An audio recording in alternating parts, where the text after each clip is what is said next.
ભગવાનનું ઐશ્વર્ય છે. પરમાત્મા શિવે તો એ કામને દહન કર્યો, પણ ભગવાન કૃષ્ણએ એને દમન નહીં, એને વશ કર્યો છે. ભાગવતજીમાં લખ્યું છે, પરમાત્માને મોહન કરવાની શક્તિ ઉત્પન્ન ન કરી શકો. કામ કૃષ્ણને મોહન કરવાની ઉત્પત્તિ ન કરી શકો. સ્વયં પોતે ભગવાનમાં મોહિત થઈ ગયો, અને એટલે ભગવાનનું એક નામ છે મદન મોહન. પરમાત્માના એ લીલાઓની અંદર આવી અને કામ પોતે પણ એટલા પ્રહારો કર્યા છતાં ભગવાનનું મોહન ન કરી શકો, એટલે મદન મોહન પોતે બની ગયો છે.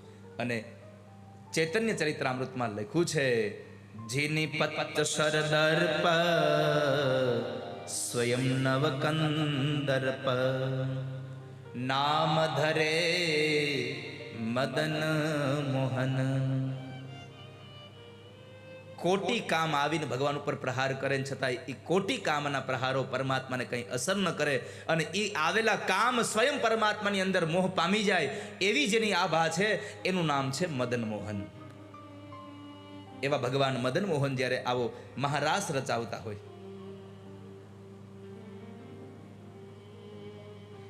એક બહુ અગત્યની વાત, આ ધરતી ઉપર પેલો વેલો રાસ રચાયો હોય ને તો આ મહારાસ. બીજા ગમે તે ગ્રંથને તમારે વાંચવા હોય તો વાંચી જુઓ. ભાગવતજીમાં જે મહારાસની વ્યાખ્યા આપી છે, ભાગવતજીમાં જે મહારાસની કથા કરી છે, એ મહારાસ પેલા કોઈ જગ્યાએ રાસ રમાયો હોય એવો ઉલ્લેખ ક્યાંય નથી. ત્રેતા યુગમાં તો નહોતો જ, કેમ કે રામ ભગવાનની હારે રહેલા ઋષિમુનિઓ પરમાત્માના એ આનંદને મેળવવા માંગતા હતા. એટલે પરમાત્માએ કહ્યું, પદ્મપુરાણમાં કથા છે કે તમે લોકો દ્વાપર યુગની અંદર જો ગોપીઓ બનીને આવો વ્રજની અંદર, તો હું તમને મારો આનંદ આપું. અને એ વ્રજના ગોપીઓ જે છે એ બધા જ ત્રેતા યુગની અંદર રહેલા ભગવાન રામની સાથે રહેલા એ તમામ ઋષિમુનિઓ આ દ્વાપર યુગની અંદર બધી ગોપીઓ બનીને આવી છે, પરમાત્મા સાથે આનંદ મેળવવા માટે આવી છે. બીજું, આ રાસ નથી ખાલી, આ મહારાસ છે. મહારાસ કોને કહેવાય? જે ભગવાને વ્રજ ગોપીઓની સાથે વિહાર કર્યો. ગોપીઓમાં પણ બે ભેદ છે, એક સુહૃદ પક્ષા અને એક વિપક્ષા. સુહૃદ પક્ષા એટલે કે જે ભગવાનના મિલનમાં આપણને સહાયિકા બને છે એવી જે ગોપીઓ છે એ સુહૃદ પક્ષા છે, અને બીજી વિરુદ્ધચારિણી જે છે એ વિપક્ષા ગોપીઓ છે. આવી બે પક્ષની એ ગોપી ધારાઓ. પણ આ શારદીય પૂર્ણિમાના દિવસે જે રાસ રચાયો એ મહારાસ શું કામ કહેવાયો? તો કહે છે કે સુહૃદા પક્ષા અને વિપક્ષા આ બધી ગોપીઓ ભેગી મળી અને શારદીય પૂર્ણિમાના દિવસે જ્યારે એ રાસ રમે છે એટલે એ મહારાસ થયો છે. બધા ભેગાઓ છે, પોતાના તમામ વિચારોને છોડી અને પ્રભુમાં આકૃષ્ટ બની અને ભગવાનની અંદર ભગવાન સાથે રમવા આવે છે, એટલે મહારાસ થયો છે. ભગવાનની સેવામાં એ જ્યારે મહારાસનું જ્યારે આયોજન થતું હતું ત્યારે એ ભગવાનની સેવામાં 8 સખીઓ હતી. રાધાકૃષ્ણની સેવામાં 8 સખીઓ હતી. લલિતા, વિશાખા, સુચિત્રા, ચંપકકલ્લતા, રંગદેવી, સુદેવી, તુંગવિદ્યા અને ઇન્દુરેખા. આ 8 સખીઓ ભગવાનની, રાધાજીની 8 સખીઓ છે. એ 8 સખીઓને એક એક મંજરી હતી.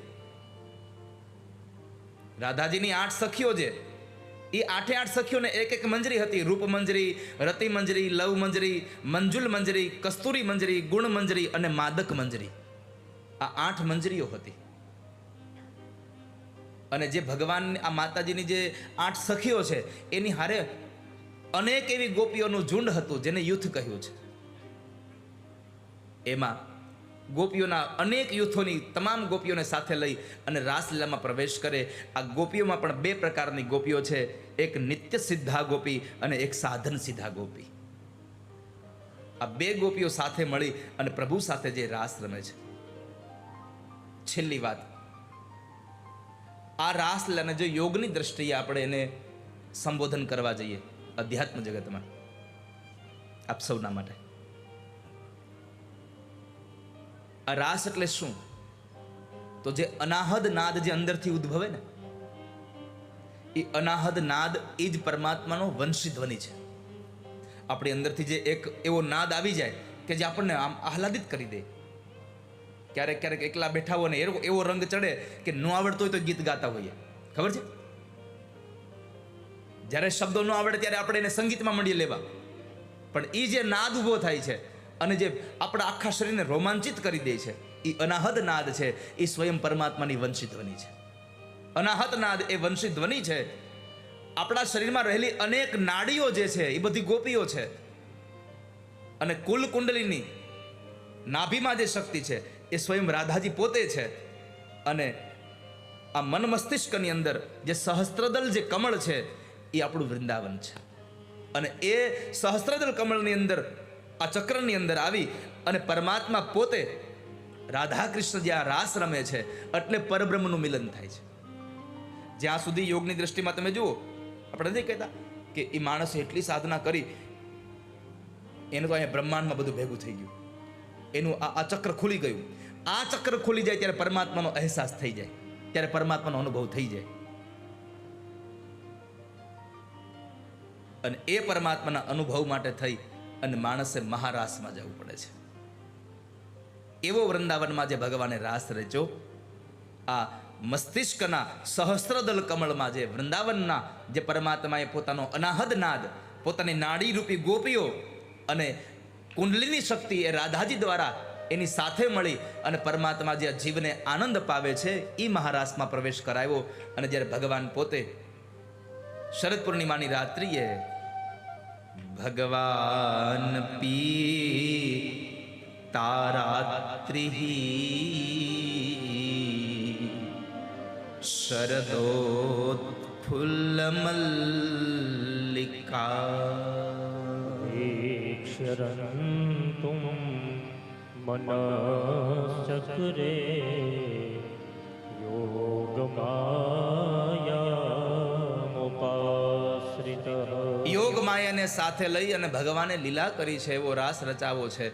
અને એવા પરમાત્માએ જ્યારે શરદ પૂર્ણિમાની અડધી રાત્રિએ જંગલમાં આવી અને પરમાત્મા પોતે શૃંગાર કરીને આવ્યા હતા, પોતાની છાતી ઉપર ચંદન લગાડીને આવ્યા છે, માથામાં મોરપીંછ નાખીને આવ્યા છે, ભગવાને માળાઓ પહેરી છે.